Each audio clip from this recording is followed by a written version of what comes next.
जय हिंद दोस्तों, कैसे हैं आप सभी। आशा करता हूं जो अंतिम समय आपके पास बचा हुआ है उसमें आप अच्छे से अपनी प्रैक्टिस कर रहे होंगे, अच्छे से आपकी तैयारी चल रही होगी।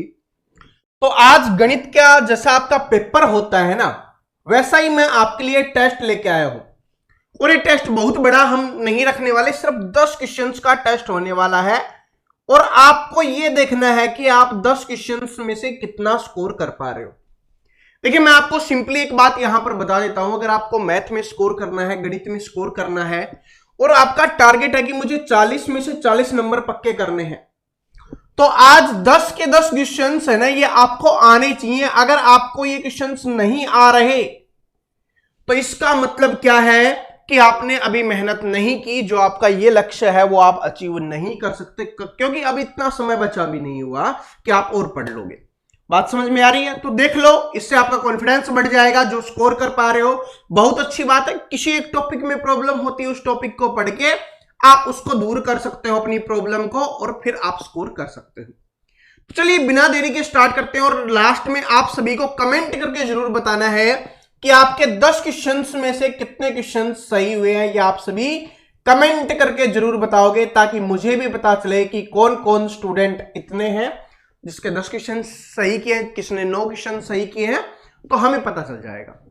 तो चलिए शुरुआत करते हैं। और मैं एक बात बता देता हूं, सेम इसी टाइप के, इसी तरीके के क्वेश्चंस आपके एसएससी जीडी के एग्जाम में आपको देखने के लिए मिलने वाले हैं।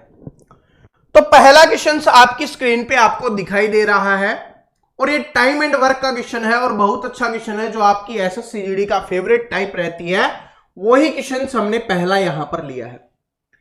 क्या है कि 6 पुरुष 8 महिलाएं किसी काम को एक निश्चित समय में पूरा कर सकती हैं। समय नहीं दिया गया, यह बोला गया है कि निश्चित समय में पूरा कर सकती हैं। उसी काम को 3 पुरुष और 13 महिलाएं उतने ही समय में पूरा कर सकती हैं।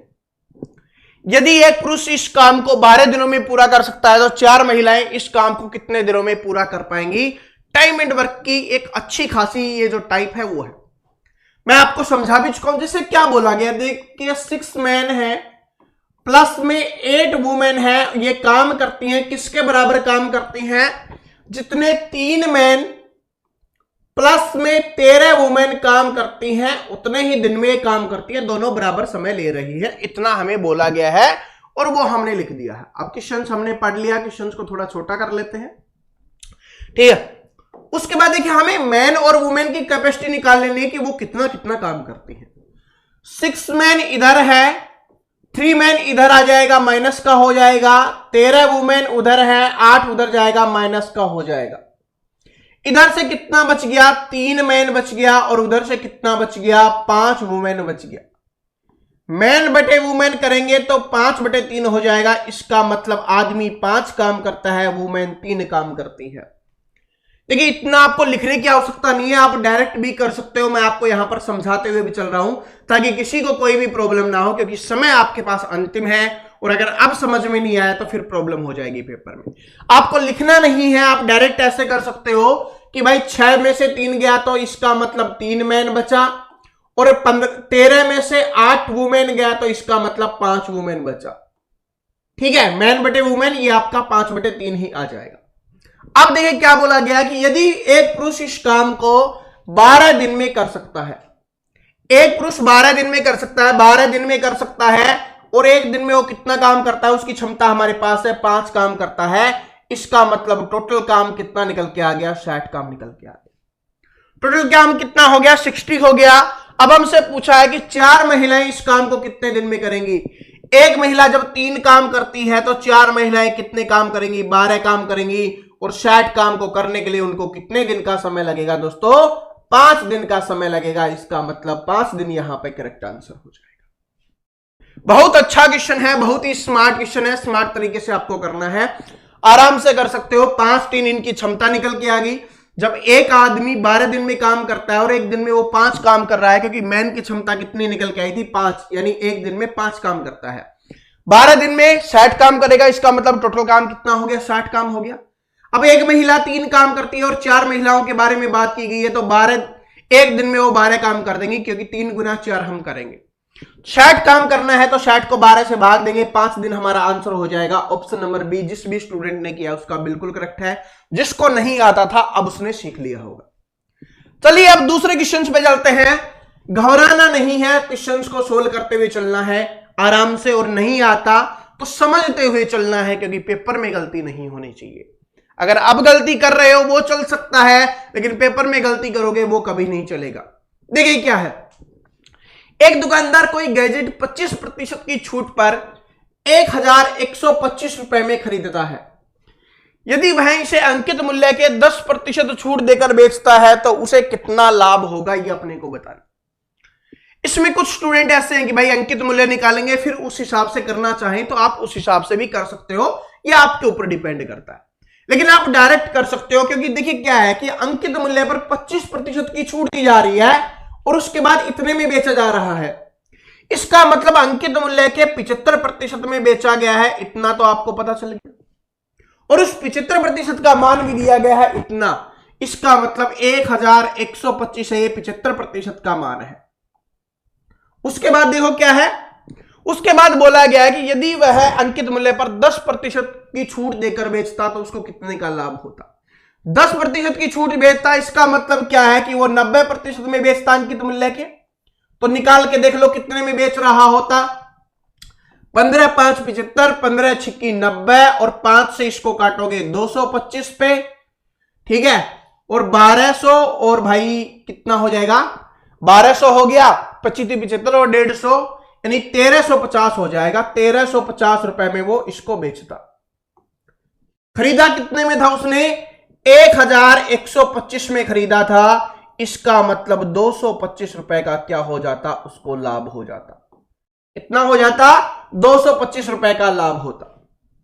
बड़े आराम से हमने निकाल दिया कि 75% का मान हमें दिया हुआ था, 90% का मान हमने निकाला, वो निकल के आ गया 1350, यानी 1350 रुपए में वो इसको बेचता।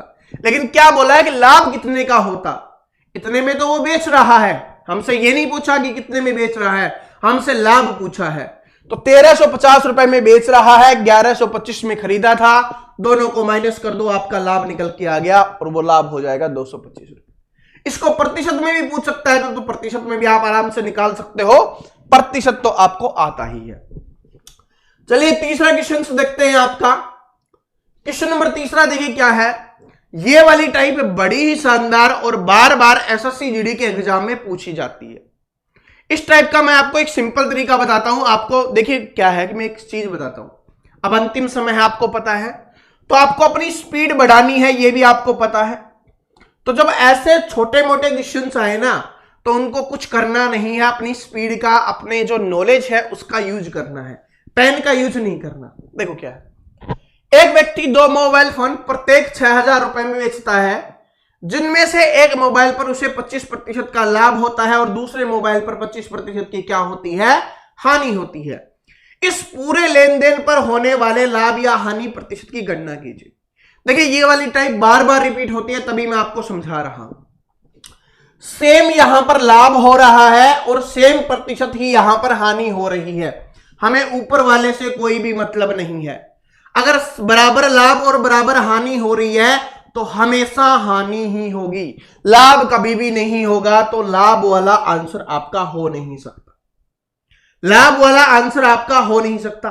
अब सोचोगे कितना लाभ या कितनी हानि होगी, पहले मैं सिंपली आपको बताता हूं फिर बताता हूं। देखो क्या होता है, हम करते हैं ना x plus minus y plus minus, या x नहीं, हम a का यूज करते हैं, a यूज करते हैं ज्यादा, हम कुछ भी लिख लो वो तो a plus minus B plus minus A B बटे 100। ये 25 से कट जाता है, ये वाला बच जाता है। इसका मतलब आपको ये याद रख लेना है कि जो भी यहां पर दिया हुआ हो उसका करो स्क्वायर और बटे में 100 करो, आपका आंसर आ जाएगा। और हमेशा हानि होगी तो हानि ही रहेगा। 25 का स्क्वायर कितना होता है, 625 बटे 100 है, तो कितना आ जाएगा, 6.25% की हानि होगी। तो ये option number D correct answer हो जाएगा। ओके जी, बस कुछ याद नहीं करना। अगर सेम एज इट इज ऐसा ही हो तो क्या कर लो कि जो यहां पर दिया हुआ है उसका स्क्वायर कर लो, और अगर स्क्वायर याद नहीं है तो भाई दोनों को गुना कर लो, क्योंकि दोनों का मतलब यही होता है। ठीक है, उसके लिए ये याद कर लो, ए बी बटे 100 या एक्स स्क्वायर बटे 100, ये x स्क्वायर क्यों? क्योंकि स्टूडेंट इससे याद करके रखते हैं, तब मैंने आपको बता दिया। तो ये आपका हो जाएगा, यहां पर डायरेक्ट करना है। हमेशा हानि होगी अगर सेम हो रहा है, अगर बराबर प्रतिशत लाभ हो रहा है, बराबर प्रतिशत हानि हो रही है, तो हमेशा हानि ही होगी। क्यों होगी ये भी क्लियर कर देता हूं, क्योंकि यहां पर मान लो यहां पर क्या हुआ, ए बी में कुछ भी हुआ आपका, यहां पर हमने लिखा ए बी बटे 100 होता है, ये प्लस है ये माइनस है, तो ये आपस में कट जाते हैं और प्लस माइनस गुना होकर यहां पर माइनस बनता है, तो हमेशा माइनस में रहेगा। और जब माइनस में होता है, घटा में होता है, तो हमेशा हानि होती है। ओके जी, ये समझा दिया है क्योंकि ये टाइप बार बार रिपीट होती है। क्वेश्चन नंबर 4 है आपका, एक निश्चित धनराशि पर 9.6% की वार्षिक ब्याज दर से प्राप्त 15 माह का साधारण ब्याज और उसी धनराशि पर 11.4% वार्षिक ब्याज दर से 8 माह का साधारण ब्याज इतना अधिक है, तो आपको बताना है कि वो धनराशि कितनी है। बहुत ही अच्छा क्वेश्चन और आपके एसएससी जीडी के एग्जाम में पूछा गया क्वेश्चन है, और ये टाइप आपके एसएससी जीडी के एग्जाम में बार बार रिपीट होती है। कुछ नहीं करना, सिंपल तरीका बताया हुआ है कि पहले क्या दिया हुआ है कि दर कितनी है, 9.6 है। कितने महीने के लिए है, 15 महीने के लिए, वार्षिक है तो इसको 12 से भाग कर देंगे क्योंकि एक साल में 12 होते हैं। अब ऐसे लिखोगे 12 सही 3/12 1/4, वो कोई फायदा नहीं, ऐसे लिख दो डायरेक्ट। ये हो गया। दूसरी तरफ ब्याज क्या मिल रहा है, दूसरी तरफ ब्याज मिल रहा है अपना, दर कितनी है 11.4 है, 8 माह का है, और 12 8/12 लिखेंगे क्योंकि महीने हमें बनाने, ठीक है, महीनों का साल बनाना है तो बटे में 12 लिख दिया। इन दोनों का अंतर दिया गया है, अंतर निकालो, पहले इन दोनों का अंतर निकालो, जो प्रतिशत होगा उसके बराबर होगा। निकालिए, किससे कट रहा है, 4 से कट जाएगा, 3 से कट जाएगा, 3 चौके 12, 3 पंजे 15, और इसको 4 से काटो तो 4 दूनी 8, 24 चौके 96 हो गया, और ये दशमलव हटाया तो बटे में 10, 5 दूनी 10 और 2 से काटा 12 पे, यहां से आ गया 12, उधर काटो दशमलव हटा के बटे में 10 हम कर देंगे, 4 दूनी 8, 4 3 12, 3 से काटेंगे, ठीक है, 3 से काटेंगे, 3 से कट जाएगा क्या, 3 से कट जाएगा, 3 3 9, 3 3 9, 3 8 24, ओके, और करने की जरूरत नहीं है, 76/10 आएगा यानी 7.6। इधर से कितना आ गया 12 माइनस का 7.6 आ गया। अब 12 में से 7 गया तो कितना बचता, 5 बचता, 5 में भी कम है तो 4.4 बच जाएगा। इसका मान ये अंतर आया है, रुपए में अंतर ये दिया गया है, इसका मतलब 4.4 का मान हमें कितना दिया गया है भाई, 1320 दिया गया है। दशमलव हटाएंगे ऊपर 0, हमें मान किसका निकालना है, राशि जो 100% है उसका मान निकालना है। काट दो इसको, आंसर आपका निकल जाएगा, ये कितने से 30 पे कट जाएगा, 30 के आगे 3 0 लगा दो, आंसर है 30 के आगे 3 0, ऑप्शन नंबर है 30,000 आपका यहां पे आंसर हो जाएगा। बात समझ में आ गया। थोड़ी सी कैलकुलेशन आपको करनी पड़ेगी, और ये ज्यादा बड़ी कैलकुलेशन नहीं है, बड़ी सिंपल है, आप आराम से करोगे, आराम से हो जाएगी कैलकुलेशन। कुछ नहीं करना कि भाई इतने महीने का है, सॉरी दर ये है और महीने इतने हैं, दर ये है महीने इतने हैं, इन दोनों के जो बीच का अंतर आएगा वो इसके बराबर रख दो, आराम से 100% का मान निकाल दो, क्योंकि हमें धनराशि निकालनी थी, और धनराशि क्या होती है, 100% होती है। ये मैं कितनी बार आपको बता चुका हूं, ये आपको निकालना है। तो इस टाइप को सीख लेना, जिसको नहीं आती थी अब कर लेना। ओके जी, चलो अब क्वेश्चन नंबर 4 हो चुका है, क्वेश्चन नंबर 5 पे चलते हैं। ये वाली टाइप आपके एसएससी जीडी की फेवरेट है, तभी मैंने इसको टॉप 10 क्वेश्चंस में रखा है। क्या है कि एक वस्तु के मूल्य में 20% की वृद्धि हो जाती है। गुप्ता परिवार अपने मासिक बजट को इस प्रकार से पुनर्व्यवस्थित करता है कि उक्त वस्तु को 8% अतिरिक्त धन में व्यय हो। यानी सिंपल भाषा में है कि पहले जितना खर्चा हो रहा था उससे वो 8% ज्यादा खर्चा कर सकते हैं। इसका मतलब पहले 100 रुपए का खर्चा हो रहा था, अब वृद्धि हो गई तो वो 120 का हो गया, ठीक है। जो 100 रुपए में सामान आता था वो 120 का आने लग गया, लेकिन वो बोल रहे हैं हम हमारा खर्चा सिर्फ कितना बढ़ा सकते हैं, 8% बढ़ा सकते हैं, यानी 8 बढ़ा सकते हैं तो 108 कर सकते हैं। तो आपको बताना है कि कितने प्रतिशत की कमी आपको करनी होगी। अब भाई अगर उतनी ही अगर आप वस्तु खर्च करोगे या जो भी आप कर रहे थे खर्चा करोगे तो आपको 120 करना होगा, लेकिन आप 120 नहीं करना चाहते, आप करना चाहते हो कितना 108। इसका मतलब कितना कम करना चाहते हो, 12 कम करना चाहते हो, 12 खर्चा कम करना चाहते हो। कितने में से, 120 में से, गुना में 100 कर लो। 12 से ये 10 पे कट गया, 0 से 0 कट गया, कितना आ गया 10%। तो कितने प्रतिशत की कमी करनी होगी उनको, 10% की कमी करनी होगी। ऑप्शन नंबर सी है बिल्कुल करेक्ट आंसर हो जाएगा। ये वाली टाइप ध्यान रख लेना।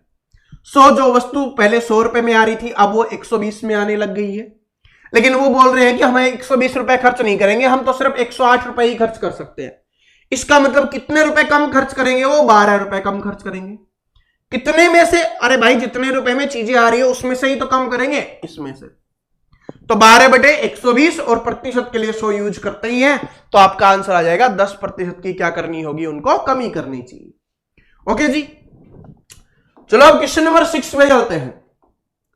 क्वेश्चन नंबर 6 में चलते हैं और क्वेश्चन नंबर 6 बहुत अच्छा क्वेश्चन है चक्रवृद्धि ब्याज का, कि एक धनराशि चक्रवृद्धि ब्याज पर 5 वर्षों में दोगुनी हो जाती है।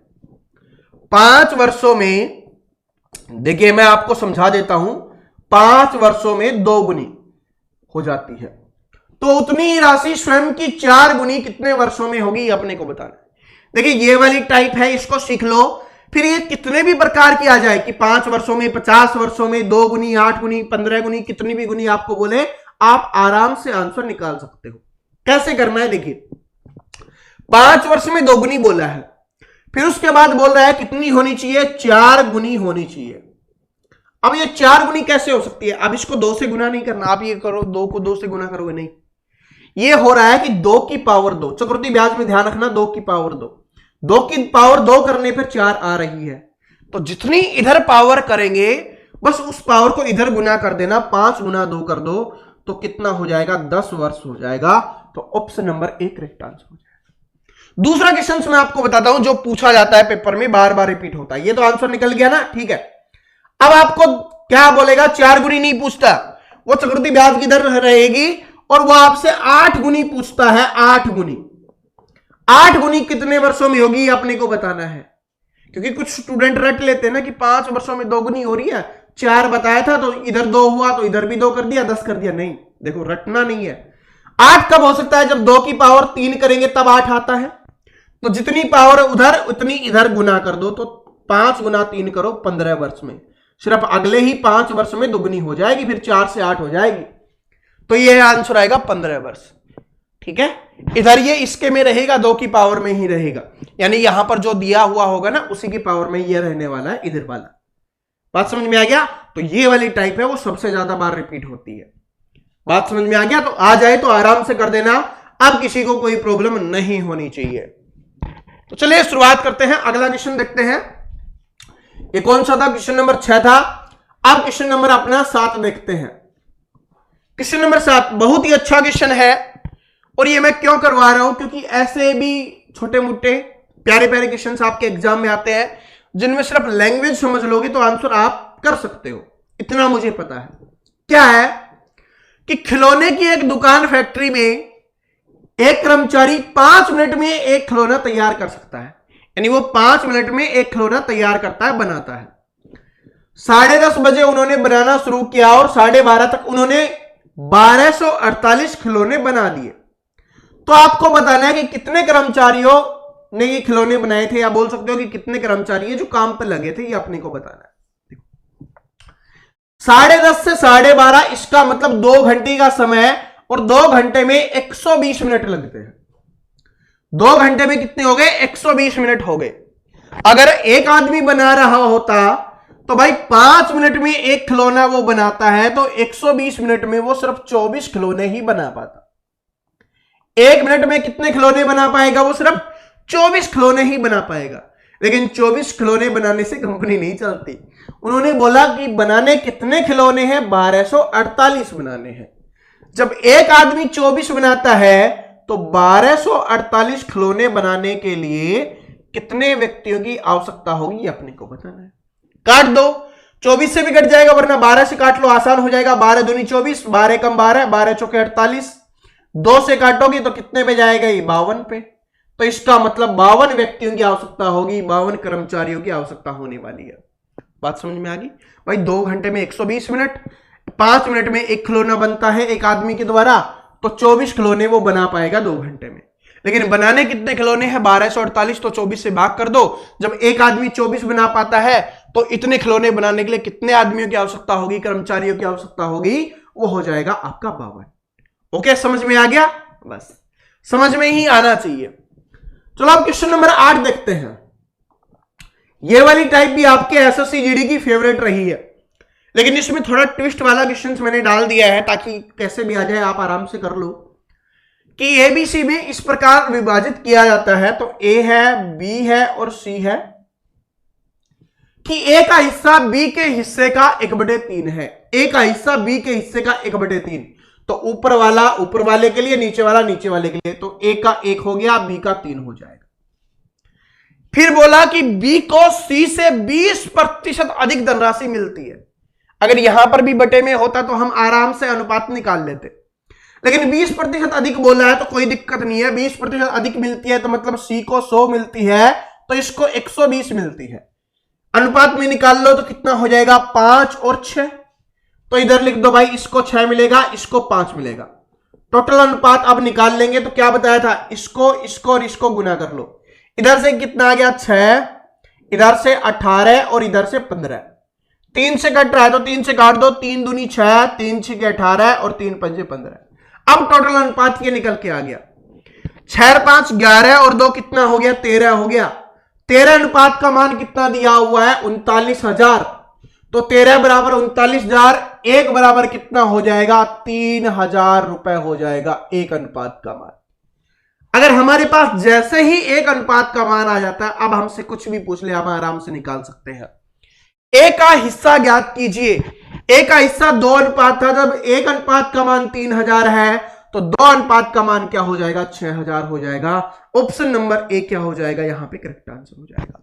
आपसे बी का पूछे तो 6 का मान निकाल दो, 18,000 हो जाता। 5 का निकाल दो, 15,000 हो जाता। 2 का जोड़ के पूछ ले तो भी निकाल सकते हो, अंतर पूछ ले तो भी निकाल सकते हो, क्योंकि ऐसा पूछा जाता है। मैं आपको बता देता हूं, अंतर पूछेगा तो 6 में से 5 माइनस कर लो, 1 का मान निकाल दो, 3,000 ही हो जाता। अगर ए और बी का पूछता तो 4 अनुपात का अंतर है तो 12,000 का अंतर हो जाता। इस तरीके से कुछ भी पूछ सकता है, बस इसको आराम से लिख लेना, बाकी कोई प्रॉब्लम नहीं है। ओके जी, ठीक है। चलो अब क्वेश्चन नंबर 9 पे चलते हैं, और मैं आपसे एक लास्ट में क्वेश्चन आपसे पूछने भी वाला हूं, जिसका आपको आंसर कमेंट बॉक्स में बताना है। ठीक है, तो भागना नहीं। ये वाली टाइप एसएससी जीडी की बार बार रिपीट होने वाली टाइप्स में है और बहुत आसान है, बहुत आसान क्वेश्चन है, लेकिन ये टाइप बार बार पूछा जाता है। क्या है कि एक व्यापारी ने एक वस्तु को 8% की हानि पर बेचा। यदि उसे 72 रुपए अधिक में बेचा होता तो 16% का लाभ प्राप्त होता। तो वस्तु का क्रय मूल्य कितना होगा?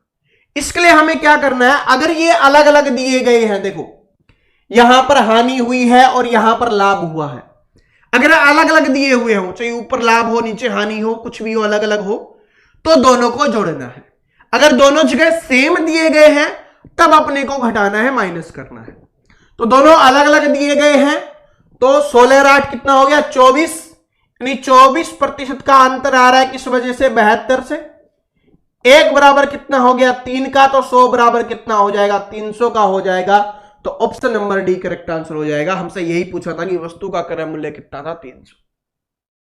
और ये होता क्यों है, जोड़ते क्यों है, वो भी मैं समझा देता हूं अगर किसी को नहीं पता चला। 8% की हानि होती है, इसका मतलब कि 92% में उसने बेचा है, लेकिन वो 16% के लाभ में बेचना चाहता है, यानी कि 116 में बेचना चाहता है। इन दोनों का अंतर देखो, यहां से 100 पे जाएगा 8 और 16 24 हो जाएगा। इस वजह से ये होता है। ठीक है, तो अलग अलग हो तो जोड़ दिया करो, अगर सेम हो तो माइनस कर दिया करो। ये वाली टाइप आपके एसएससी जीडी में बार बार रिपीट होने वाली टाइप है, तब मैंने आपको ये बताया है। आज की क्लास का 10वां क्वेश्चन देखिए, और लास्ट में मैं आपसे एक क्वेश्चन और पूछने वाला हूं, और लास्ट में आपको ये भी कमेंट करके बताना है कि 10 में से आपके कितने क्वेश्चन सही हुए हैं। जल्दबाजी में इस क्वेश्चन को करोगे गलती हो सकती है, क्योंकि ऑप्शंस आगे पीछे लिखे गए हैं, ऑप्शंस आगे पीछे लिखे गए हैं। ठीक है, जल्दबाजी नहीं करनी। क्या? एक संख्या का 62%, तो मान लो कि वो संख्या x है, उसका 62%, तो 62/100 हो गया, बराबर है दूसरी संख्या y के 3/5 के बराबर है। ये बराबर बोला गया तो हमने बराबर लिख दिया। अब हमें क्या चाहिए? x/y चाहिए। तो इधर से हम x/y अगर हम लिखें तो उधर 3/5 तो है, और बराबर के दूसरी तरफ जाएंगे तो बदल जाएगा, 100 ऊपर चला जाएगा, 62 नीचे आ जाएगा। इसको काटो तो 20 पे, ये कट गया 10 पे, और ये कट गया 31 पे। कितना बच गया? 30/31। तो x का मान 30 और y का मान 31। तो x का मान 30, y का मान 31, तो option number A correct answer हो जाएगा। एग्जामिनर कभी कभी ये वाला ऑप्शन इधर दे देता है, पता नहीं ये वाला इतना इजी क्यों दे दिया उन्होंने, वरना वो इधर देता है ताकि स्टूडेंट से गलत करवाना चाहता है वो। तो आपको गलती नहीं करनी, x वाला पहले लिखा जाएगा, y वाला बाद में लिखा जाएगा, क्योंकि हमने पहले x माना है। x की जगह आप a भी मान सकते हो, b भी मान सकते हो, जो भी आपका दिल करे मान सकते हो, लेकिन आंसर सेम आने वाला है। क्योंकि इनसे क्या फर्क पड़ा? कुछ नहीं, ये तो वैसे ही है कि भाई पहले ये माना था तो पहले ही इसका लिख देंगे, दूसरे ये माना तो दूसरा इसका लिख देंगे। ठीक है, तो इस तरीके से तो ये आपके 10 क्वेश्चंस का टेस्ट समाप्त होता है। तो कमेंट करके बता दो सबसे पहले कि आपने कितने क्वेश्चन सही किए हैं। ठीक है, 10 में से आपके कितने सही हुए हैं। और ये अच्छा क्वेश्चन है, ये आपका ब्याज वाला सबसे अच्छा क्वेश्चन है।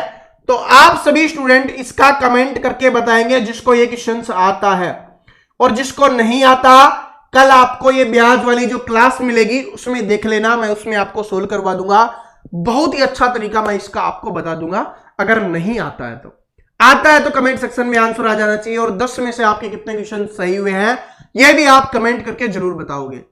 तो मिलते हैं नेक्स्ट वीडियो में। और ये वीडियो अच्छा लगा तो लाइक कर देना, नए हो चैनल पे तो चैनल को सब्सक्राइब करके बेल आइकन को प्रेस कर देना। और जो भी टॉपिक की आप बात करते हो सभी की हमारी प्लेलिस्ट बनी हुई है, उसमें आप देख सकते हो, जो भी आप टॉपिक पढ़ना चाहते हो आप पढ़ सकते हो। Thank you, all the best.